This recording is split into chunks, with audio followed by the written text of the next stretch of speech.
On Monday, we relaxed at Lake Naivasha all day. The bird life was wonderful, and of course there was always laundry and car maintenance to be done. We went for a walk in the afternoon, otherwise we just had a really lazy day. On Tuesday morning, we left at 8:30 a.m. and we stopped in at a weaver's shop where Dave bought a shirt and a belt, and I bought a kanka, which is like a sarong that you wrap around you. Then we headed north on another appalling road. Kenya had them too. In fact, Kenya was the pothole king, and we were sent on a detour which was dusty and potholed, so going was slow, especially as the road was so busy.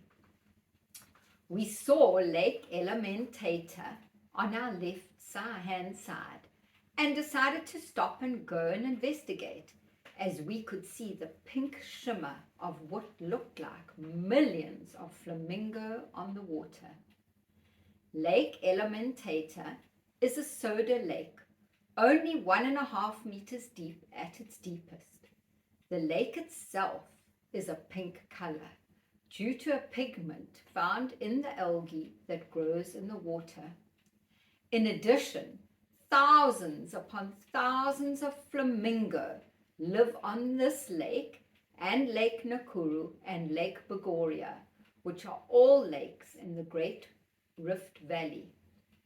When a female flamingo is 18 months old, she goes to Lake Natron to lay a single egg, which she leaves in the sand on its own for the sun to incubate. 28 days later, the chick hatches and feeds on the egg yolk for 7 days before going into Lake Natron to feed on algae for 3 months. And then the young flamingo migrates to either Lake Elementator, Lake Nakuru, or Bogoria to start the whole life cycle again. The sight of thousands upon thousands of flamingo was a breathtaking sight. Of course, in the nature food chain, we have marabou storks and African fish eagles that feed on the flamingos.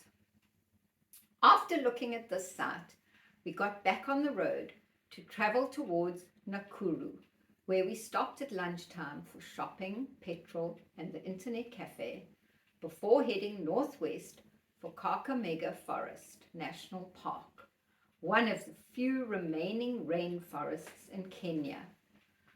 Slow-going roads with loads of traffic resulted in us having to look for a bush camp, as we realized we were not going to make Kakamega. However, Kenya is very populated, so despite taking a side road, we had to ask locals if we could camp on their land. Well, it was the equivalent of 4 UFOs landing in someone's back garden. The Baba, who was the head of the household, could not speak English, but through one of his 5 sons as an interpreter, he gave us permission to camp, and in fact invited us to sleep in their home. His grandchildren had never seen white people, and this was definitely the event of the decade. Fortunately for us, it started to pour with rain at about 10 p.m. after we had set up camp that evening. Otherwise, I don't think they would have gone to sleep that night. Wednesday morning, bright and early at 6:30 a.m., we were up making coffee, and so were our hosts on hand to observe us aliens. I took a family portrait of them all, and Dave printed it out for them, which led to great excitement. The hospitality shown to us by this family was incredible, and we were really grateful. We set off again and said goodbye to them at about 8:30 a.m.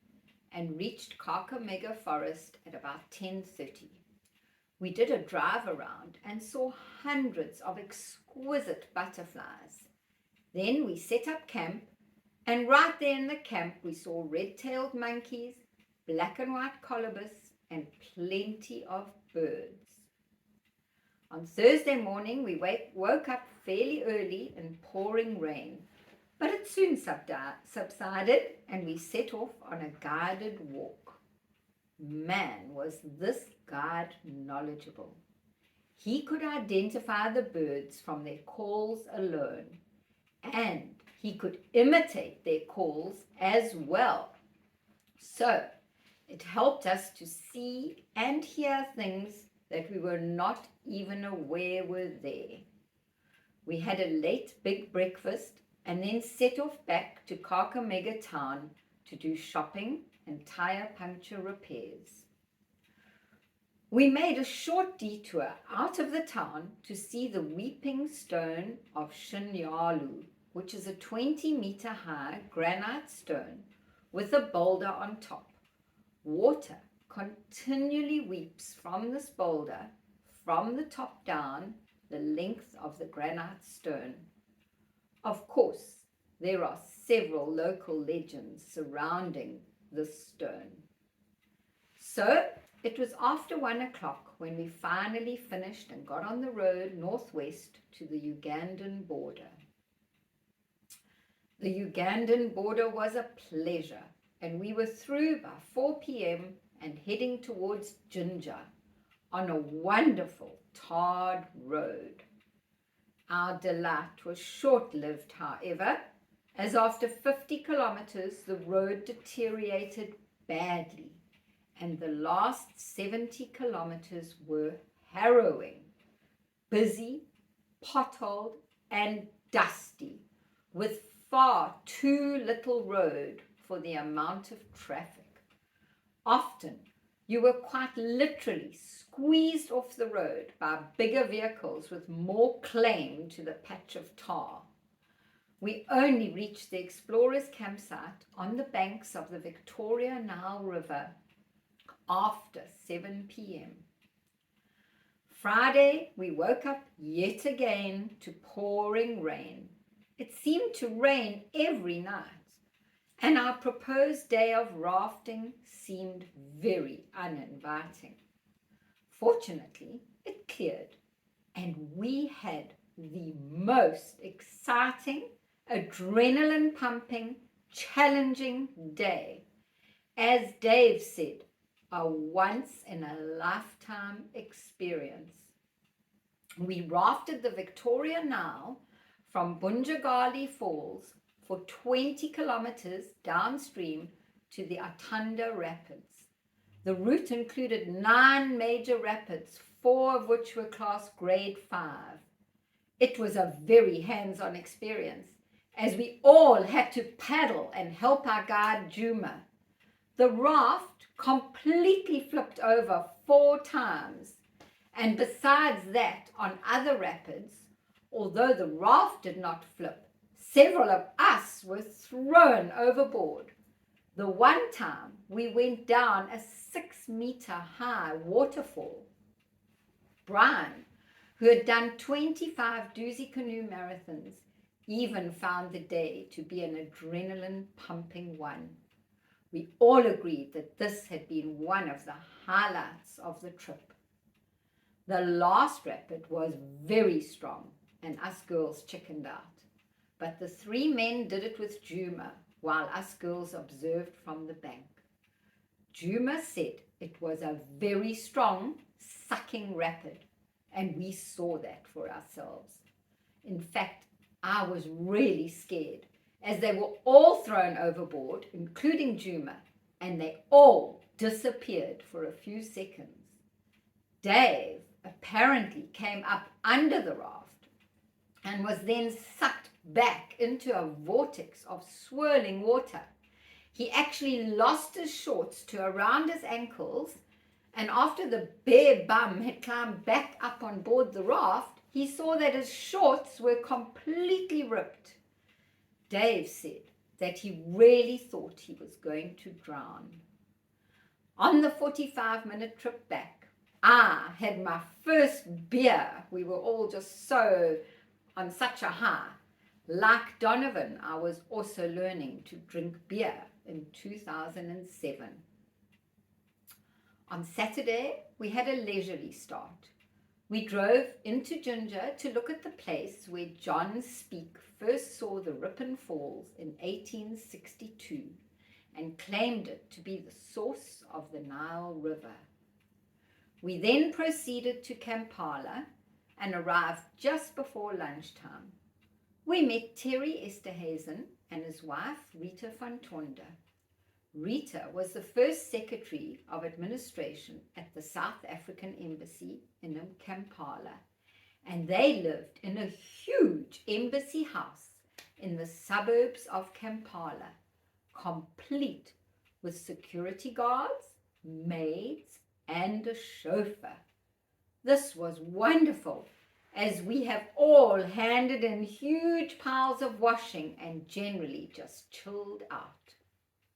After lunch, we went to an Irish pub called Bubbles O'Leary's to watch the rugby. It was really festive, especially as Rita was an avid Blow Buller supporter, complete with her horns, and Terry was a shark. The pub was full of expats as well as local Ugandan rugby fans, and we had a really good time. It was a disappointing result, but that can't be helped. At least it was a close match. We had a few drinks after the match and then went home to more drinks and snacks. Rita and Terry were fantastic hosts, and we hoped that we could one day reciprocate their hospitality. On Sunday, we had a day of rest, an afternoon braai, and generally just relaxed with plenty of laughs and good times. It was wonderful to have time to catch up with email, as they had a permanent internet connection and we all had turns to monopolize the computer. Monday after breakfast, we lazed around until Terry came back at about 11:30 with all the information about visas from Rita. Then we set off in 2 vehicles to the Sudanese embassy, where we all filled in visa applications. We hope to have our visas in about a week's time for Sudan.